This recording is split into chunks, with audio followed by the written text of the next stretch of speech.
Hey, Commanders Nation. Pay close attention, because what I have to reveal to you today is a behind-the-scenes move. Our management has outlined a strategy for this draft, and I have access to 4 absolute targets that Washington simply can't afford to miss. And one of them, in particular, is a true lethal weapon, an insane speedster designed to be the perfect partner that Terry McLaurin desperately begs for. If we bring this guy in, no one will stop our offense. I'll reveal who this kid is in a moment. But don't celebrate yet, because the emergency red alert is going off at Washington's facilities. There's an extremely controversial prospect being evaluated right now by our doctors, a guy with a frightening injury history. If our management makes the fatal mistake of selecting him with our elite pick, we'll sabotage our entire rebuild in a heartbeat. I will expose who this player is and why he needs to be crossed off our list immediately. And just when you think you've seen it all, I saved the biggest bombshell for last. One of the greatest defenders of this generation is at the center of a historic maneuver to end his career, returning exactly to the team where it all began. But there's a brutal and dark detail behind the scenes blocking this move. A secret condition that almost no one in the league noticed, and I highly doubt you're prepared for the impact this will cause. I'm going to unveil all these secrets now, but first, give a like to the video. It's just one click, and it helps me a lot to continue bringing these truths to our fans. All the attention leading up to the 2026 NFL Draft has been intensely focused on what will happen in the first round. As a fan who follows every move, I know that these initial picks get all the media attention. This has become even more evident for the Washington Commanders, who will have several options available when it's their turn to choose. With the 7th overall pick, the Commanders have a golden opportunity to strengthen the team. While first-round talents are always in the spotlight, General Manager Adam Peters has done a fantastic job securing high-level players in the later rounds of the draft. It's never a good decision to dismiss players selected in the later rounds of the draft as players who won't stick, or just as practice squad players. So we took a look at some of the best underrated players in the later rounds that the Commanders can't afford to miss and who could become important pieces. Eric Rivers, wide receiver from Georgia Tech, is one of the first names to consider. A legitimate vertical threat for the Yellow Jackets, Rivers didn't receive the spotlight at Tech that many others do elsewhere in the country. Rivers averaged 14 yards per reception last season and ran the 40-yard dash in 4.35 seconds. This further exemplifies his ability to consistently get past defenders on long passes. Last season, teams cheated by closely covering Terry McLaurin, so getting Rivers in the final rounds of the draft would give the Commanders someone capable of pulling safeties away from McLaurin and opening up space in the opposing defense. Rivers would also add immediate value to special teams as a kick coverage specialist. Washington CB Tacario Davis is another name that deserves special attention. Hampered by multiple injuries in his last collegiate season in Washington, Davis's value plummeted despite his exceptional physical stature and tenacious playing style on the perimeter, where he showed he could hold his own in man coverage against quality receivers. Davis led the Arizona Wildcats, his previous team before Washington, in passes deflected. And he could become a high-level starting cornerback as long as his health permits. Eli Heidenreich, running back and wide receiver from the Navy, is an intriguing option. Players from military academies are often overlooked in the NFL draft, but Heidenreich is a legitimate weapon in the offense, and it may be a can't-miss opportunity for the Commanders. With the Navy's receptions record set for 2025, Heidenreich is not just a receiver but also a capable runner, in a system that will rely on different formations and versatility under the command of David Blau. Heidenreich is the kind of versatile player who can catch passes out of the backfield or play effectively in the slot. Jalen Husky from Maryland is another promising player who cannot be ignored. A hometown-based prospect and transferred from Bowling Green, Husky is a safety with a keen nose for interceptions. Having recorded 7 interceptions over the last 2 seasons impressively, while he may fall short in terms of pure speed, his instincts are the real differentiator that makes him valuable. For a secondary defense that struggled at all levels last season, Husky's ability to read the quarterback's eyes would be a low-risk, high-reward play for the Commanders' defense. Florida edge Tyrick Sapp is the last name to consider. Sapp is viewed as a hybrid player at the next level where he lacks flexibility. To pressure the quarterback from the edges, he more than makes up for it with exceptional aggressiveness and consistent run containment. In the new scheme of defensive coordinator Durante Jones, Sapp could be seen as the ideal piece, capable of playing both on the edge and in the middle of the defensive line. And now, brace yourself for the concern. You're about to find out why the Commanders are doing their final check on Jordan Tyson, a controversial prospect who should be written off. The Washington Commanders are finalizing their 30 visits to top NFL draft prospects with one last assessment of one of the top draft candidates who presents serious issues and should not be an option, unless they trade up and select him in later rounds.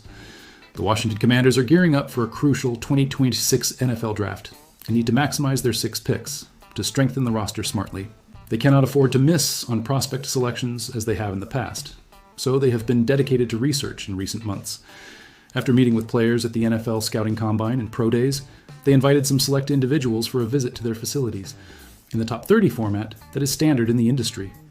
The most recent visit by the Washington Commanders is with a prospect who presents serious injury issues, and could become a complete bust if they are not careful. The Commanders are still searching for an elite receiver after failing to find one in free agency, and their best bet is in the NFL draft, clearly. Of course, they could also trade to get a receiver, but they don't have many draft choices. The last thing they can afford is to pick the wrong receiver in such a strong draft, especially if it is in the first round. There are serious injury concerns surrounding receiver Jordan Tyson, and the Washington Commanders are bringing him in for one last visit. There are strong indications that Tyson is the best receiver in the 2026 NFL Draft, but his persistent injuries are a red flag for teams. Tyson has already missed the entire draft process due to a thigh injury that has bothered him for 4 months.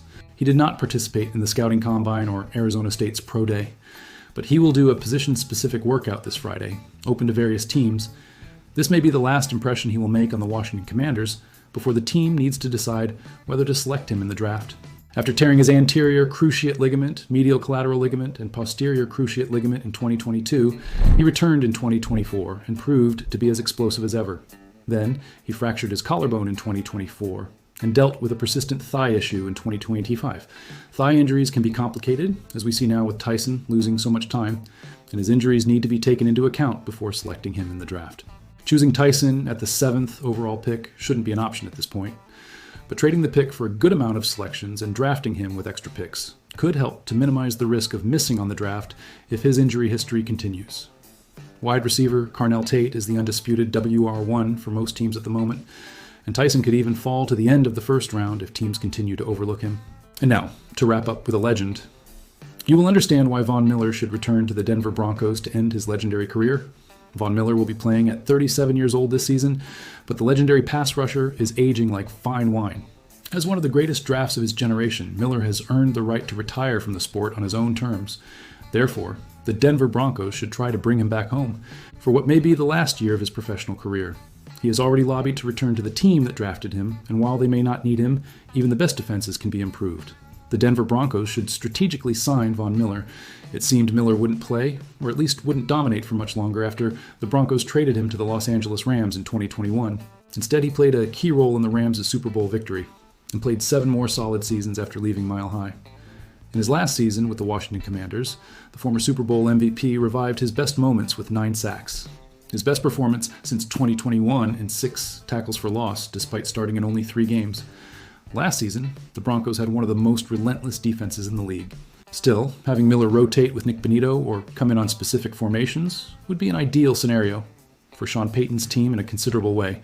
SpotRack predicts his next contract will be for 1 year and $5.8 million, but he would likely accept a big discount to play at home, to have the chance to retire with a team that helped him become a likely Hall of Fame member, in the first ballot memorably. As a Commanders fan, I appreciate everything Von Miller has done for the team, but I understand that he deserves to return to Denver to end his legendary career. His contribution to the Commanders was significant and unforgettable. Von Miller is an example of professionalism and dedication to the sport. Von Miller's story is one of the most inspiring in professional football. He began his career as the first overall pick in the 2011 draft by the Denver Broncos. Since then, he has become one of the greatest pass rushers in NFL history. Von Miller has won 2 Super Bowls during his career, one with the Broncos and another with the Rams. His ability to pressure the quarterback is nearly unmatched. He is a player who can change the outcome of a game with a single play. During his time with the Commanders, Von Miller demonstrated that he still has plenty of football left to play. Despite his age, he remains a real threat to opposing quarterbacks. His experience is invaluable to a young defense. The Denver Broncos would have the opportunity to bring back one of their greatest legends to finish his career at home. This would be a win-win situation for both parties. Von Miller could retire with the team that drafted him and made him a legend.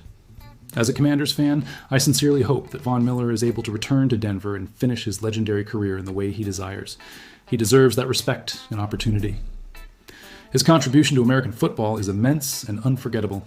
So, fan, after discovering 5 promising players that the Commanders cannot miss in the draft, understanding that Jordan Tyson is a controversial prospect that should be discarded at the 7th position, and knowing that Von Miller should return to the Denver Broncos to finish his legendary career, which of these situations leaves you more hopeful or worried?